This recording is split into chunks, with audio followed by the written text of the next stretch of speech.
Hey, what's going on, guys? Jay Will here again at Veteran Nerd Review. Getting ready to give you guys another figure review of the DC McFarlane Injustice 2 Reverse Flash.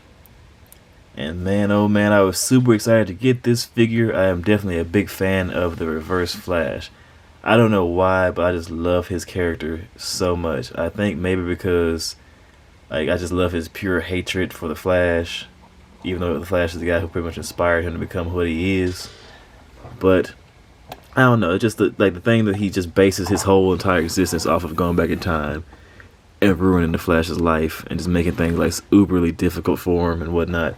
It's just crazy. I just really appreciate that. I don't know why I appreciate that. Like, he just dedicated his life to ruining another man's life, which is crazy. It's just a straight up pure hatred, but it's also very cool. So, and especially after I watched the first couple seasons of The Flash on CW, with this whole line about when he asked him who he is, he said, "If you want to know the answer to that, you're gonna have to catch me," and then proceeded to whoop the Flash's behind all across that football stadium. That just really just sealed the deal for me. But anyway, guys, if you can, go ahead and hit the subscribe button, like, share, if you will. Hit the notification bells. That way, you guys be looped in on any more videos I got coming down the pipeline, and you guys be up or aware of any updates I'll be putting out for the raffle program that I'm getting ready to do. Because I'm getting onesies and twosies and threesies and foursies of certain figures and characters that I know you guys will love, and giving you guys the opportunity to win these figures for little to nothing later on this year, hopefully by the end of this summer, so that way you guys can score some pretty cool deals, some pretty cool figures you might have missed out on. But anyway, guys, if you can, go ahead and hit that subscribe button for me, okay? And let's go ahead and get into the video a little bit. Got the pretty standard window packaging here for McFarlane figures. Big bold window front right there. Reverse Flash right there on the front. Reverse Flash, Injustice 2. Definitely love that first fight when the Reverse Flash showed up in the video game. They were running through traffic, fighting each other on top of cars, and the Reverse Flash showed up and punched the Flash at the end of the chase scene and made the Flash spin around and fall down to the ground. That scene just really stuck with me. So, but yeah, I got some nice artwork of the figure right there on the back. Looks pretty cool. I love the way they posed it right there. Yeah, not much else going on with the packaging here. You guys, a little display stand right in there, but I hardly ever use those. And he has this little trading card that he comes with. Same artwork from the back of the box. Go to focus for you guys. Come on, focus a little bit, just a little bit. Anyway, you got the reader back here on the back if you want to read it after it focuses. Pause it now. And yeah, that is the Reverse Flash. Let's go ahead and bring him in a little bit closer. If you guys saw my Flash video, you guys would know by now that this is going to be my Flash, my Snyderverse display shelf, my Justice League. I do not care to have a Miz or Miller figure at any point. So this will be my Flash, my definitive movie Flash for now. And yeah, these guys look pretty good together. I feel like they may have utilized the same or very similar face molds for these two guys. I don't know, I'm not sure. They might have just like skimped and reused a lot of the same parts for these guys, as far as like the face anyway, head sculpt goes. But everything else seems to be like a pretty different mold for the most part. Gotta have a little bit of variance in between these two. Reverse Flash being reverse of everything that the Flash is. The shoulder pads were a nice touch though. They make him look a little more dangerous, a little more mischievous or evil. Let's go ahead and bring that guy back out. And just for another comparison of another Lightning user, I guess we can use Zachary Levi's Shazam. See how those two look together. And why not? We even throw in The Rock, aka Black Adam. So yeah, look pretty good together. He scales pretty well. Definitely a figure I wouldn't mind having. I think I got him on sale as well somewhere. I forgot because I picked up so many figures over the last couple of years or last year or whatever that kind of everything blurs together. But I think I got this one from either Big Bad Toy Store or Amazon for about 20 or so bucks. If you can find him for that price, go ahead and get him. He looks awesome, looks great. And accessories wise, he comes with similar effects as the Flash came with. The like little running lightning effect that goes on the back of his ankle. One I believe goes on his head. and the lightning ball effect. So pretty much everything that the Flash came with.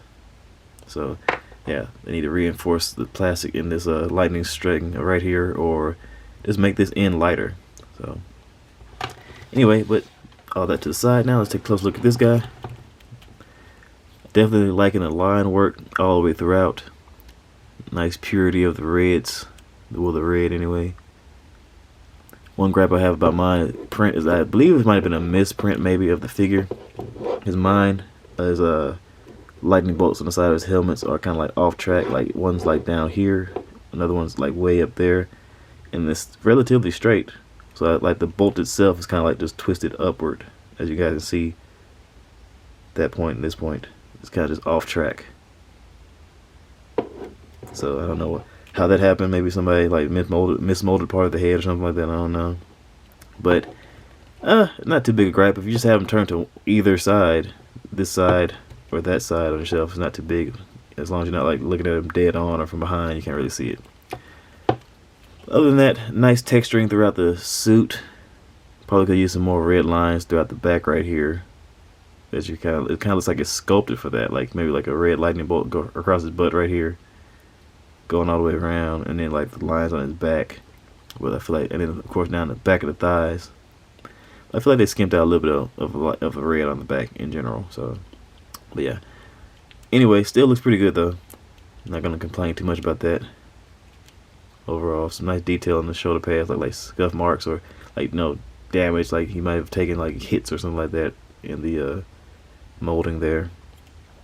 As far as articulation goes, his head can't look up that far, looks down that far, side to side motion.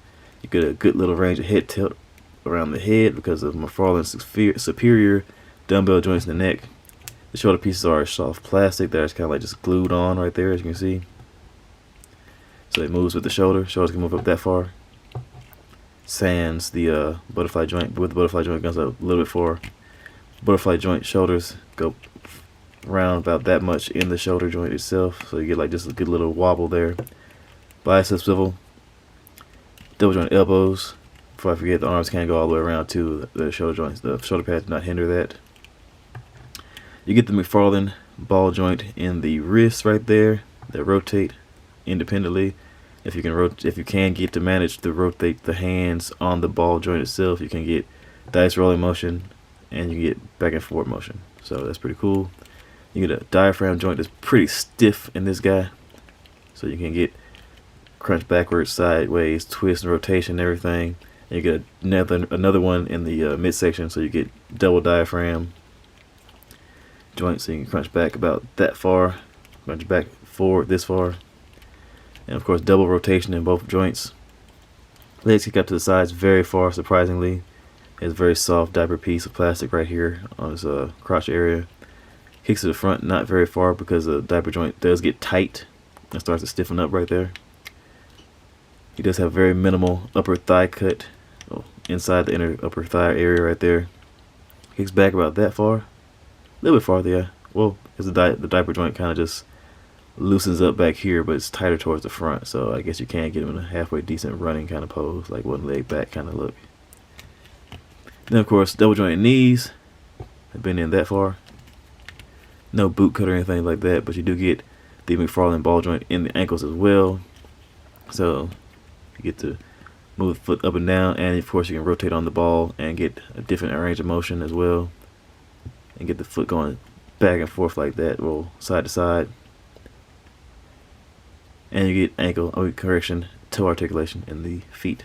So, yeah, pretty decent range on this guy. Very impressed. He looks very menacing. Definitely a great figure to have added to your Flash Rogues gallery if you're doing like individual shells. I think that's what I'm going to pretty much do for all my shells, Marvel, DC wise. Have maybe a couple of team shells and whatnot of heroes, and then like an individual shelf of the hero himself and all his related allies and characters on the shelf, as well as maybe a shelf just dedicated to the rogues of said hero. And so yeah, these two definitely look splendid together. Let him go ahead and stand up for me one last time.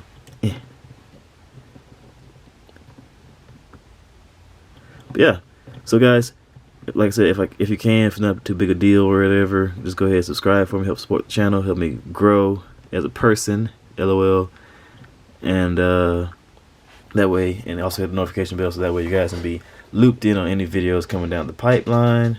Hope you guys are enjoying the content, and you guys stay safe out there.